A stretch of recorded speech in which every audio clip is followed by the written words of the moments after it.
Welcome to the 5th episode of the new chapter. I'm here with Amanda, and we're going to be discussing some ways to heal and to understand grief a little bit better. Grief is different for everybody, and we're just going to get different insights on how we manage to grieve certain things that we have experienced in our life.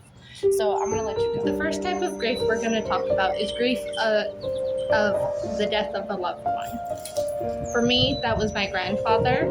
He was the only person who really let me embrace who I was and helped me embrace my differences. And when he died, I was real bad off and hurt to where I couldn't be around family members. I couldn't see his drawings, hear his music without bursting into tears. And I found that doing something that kept me close to him through artwork, anytime I would draw, I would feel closer to him. To where doing the things we enjoyed doing together helped me feel like he was still here, still a part of me. Grieving my granny is something that I still grieve every single day. I was actually banned from even going to her funeral by my family. They didn't want me there. I wasn't allowed there. And the last call that I got was my granny struggling to tell me goodbye. And then 24 hours later, she was gone. That is something that really hurts me still to this day. Everyone knows that I loved my granny and that I looked up to her. And so I think a lot of why I grieve her so much is because I felt like I never had that goodbye like everyone else did. And it's just something that really hurts. My granny was a beautiful woman. Beautiful, inside and out. She knew exactly where she was going. She was ready to go home to Jesus.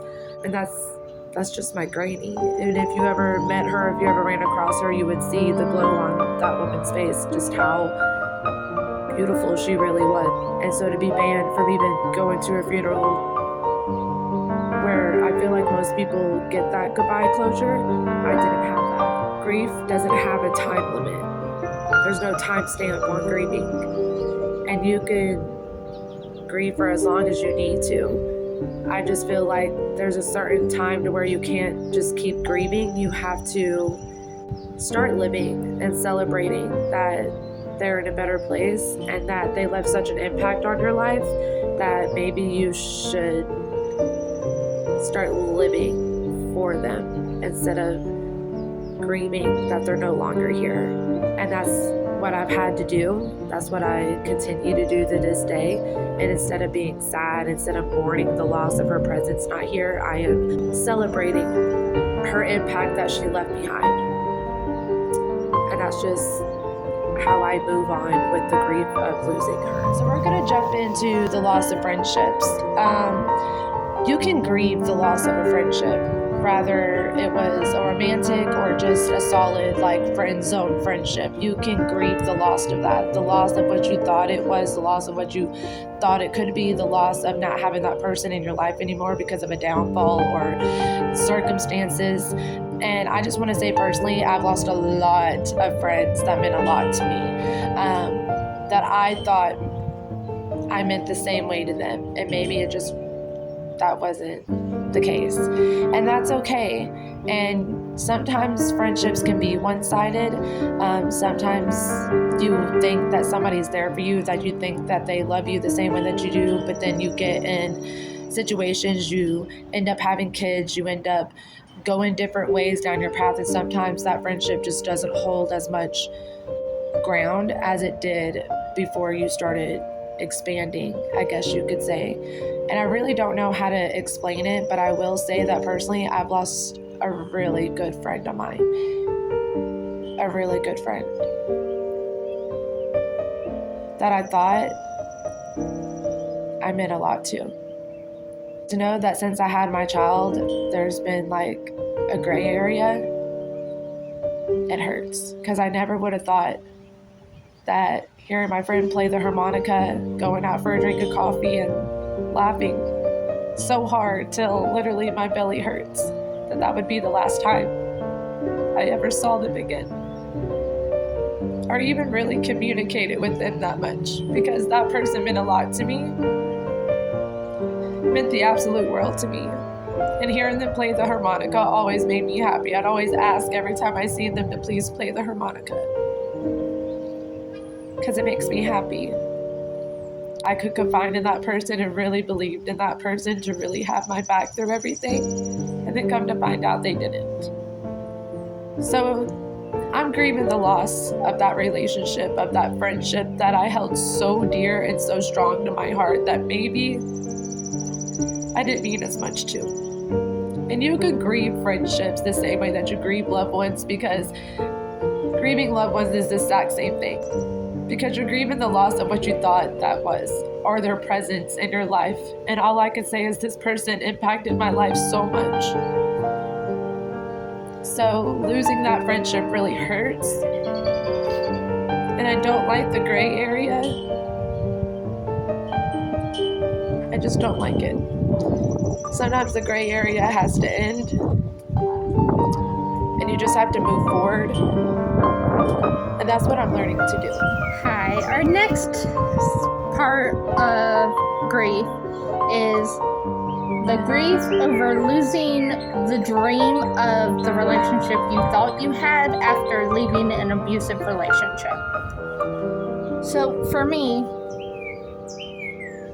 it was the fact that when I finally left home and said enough is enough, we had just bought a house, we had kids together, and I was pregnant with another child. And it took a while to grieve not the fact that I wasn't with him anymore, but the fact that my kids aren't going to see their dad all day, that person by my side to help me, even though the amount of help I received in that situation was not much. The fact that I was going to be on my own financially, and the grief of having the future that I built up in my head was just not going to come true. To where it took a while before I was able to picture my future any differently, to where it helped to talk to people, to spend time with my children, to start doing the little things that made me happy, because doing those things is what helped me slowly find what I wanted my life to look like, what I wanted my children's lives to look like. And I am still working towards figuring out what my future is going to look like after years of being gone. So being able to heal from that grief, it is a long, slow road, but I try to remember I can get through this, and that I'm not alone, and I'm not just doing it for me. The future I had with my abuser was literally, I can honestly say, almost delusional. The man that I fell in love with is no longer there. The man that I thought I could have a family with just wasn't on the same level as me. And so to think that this man would stop doing the things that he was doing, like cheating, doing drugs, and the whole forte of like any abuse that you can so heartily think of, I went through, I endured it, and it was brutal. And I can honestly say that it was almost delusional of me to believe that this man would change himself and actually do what he needed to do to be the family man that I needed and that my daughter needed him to be. I thought maybe if he went to therapy, maybe if he got medicine, maybe if maybe ifs. That's all it was. It was just maybe ifs, maybe ifs. There was no solid foundation of this man ever actually genuinely changing for the sake of keeping the family together. And I think it took a lot for me to accept that and to move forward with that idea of, you know, it doesn't matter what I do, it doesn't matter what I don't do, it doesn't matter what I do to help this man, it doesn't matter what I don't do to help this man. At the end of the day, he's never going to be the man that I need. And I really had to come to terms with that and accept it and move forward with my life. That's why I'm able to be content with where I'm at now. Yes, I'm a single mother. It's not easy, I can promise you that, but it's something that I really needed to do, because staying with him wasn't benefiting me, and it definitely wasn't benefiting my daughter. And so to know that walking away was probably the best choice, I can promise you it is the best choice. Because watching my daughter see the way that he treated me, the many nights that I cried, the many nights I begged and begged and begged for this man to change, and just for him to just stop doing the things that he was doing, that he knew was hurting me, that he knew was hurting our daughter, that he knew was breaking and tearing apart our family that we built together. It's like it just didn't matter to him. And it really took a toll on me to really click, to be like, you know what?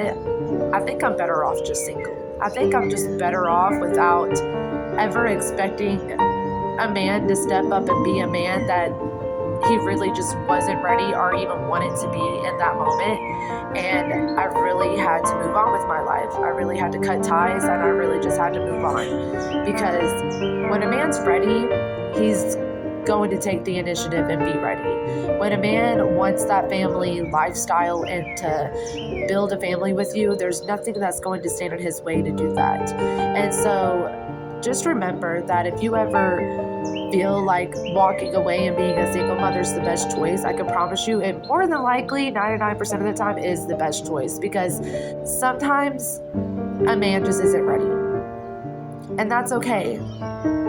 It's not okay, but it is okay in a sense, because I'm a strong woman and I got through it, and you can too. So the idea of grieving what I thought could be was really hard, and I have grown so much since then that it's almost like I don't remember ever even having a man in the picture, even when he was, because the times that he was a part of our lives, the times that he would step up like periodically and do what he needed to do, it still just didn't fulfill me enough.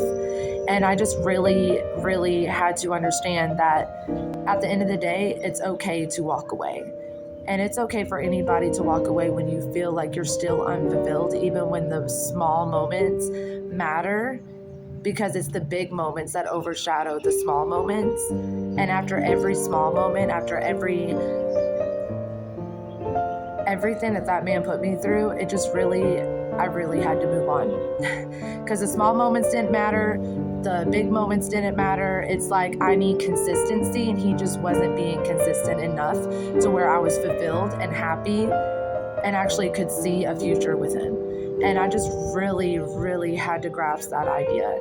To understand that abuse is not something that you're willing or that anybody should be willing to put yourself through for the sake of the idea of the family that you wanted it to be, when in reality, it's nowhere near the reality of what you wanted it. Because when it starts being pretend, when you start having to fake, when you start having to put up a front just to make it seem like everything's roses and everything's just handy dandy, like we're a happy family type of deal, that takes so much more energy and so drains you so much that it's like, wow, like, am I really happy though? Is this the type of family that I want to raise my child in? And it's just, I really had to get that in my head. I'm like, no, this is not what I want my child in. This is not where I want my family to be at, that I created, that I thought would be so magical and just so wonderful, because nothing of it was magical. Nothing of it was wonderful. I was miserable. I was unhappy. I was literally like distraught. I was drained of all my energy. And so just understand that when it gets to that point, maybe it is time to walk away, and just know that it's not worth the mental toll that it's going to take on you. So thank you guys coming to the 5th episode. This was a very heavy episode. It was very hard to film and very hard to do, but we appreciate you guys sitting through the whole series and actually watching and listening. And if you guys ever struggle with grief, if you guys ever feel like heavy about something, please share the comments, share, your own grief experience and how you maneuver your way through it, how you sit there and heal in a way that makes it to where it's not so heavy. And we really appreciate you guys watching this. So join in for the 6th episode later. Bye.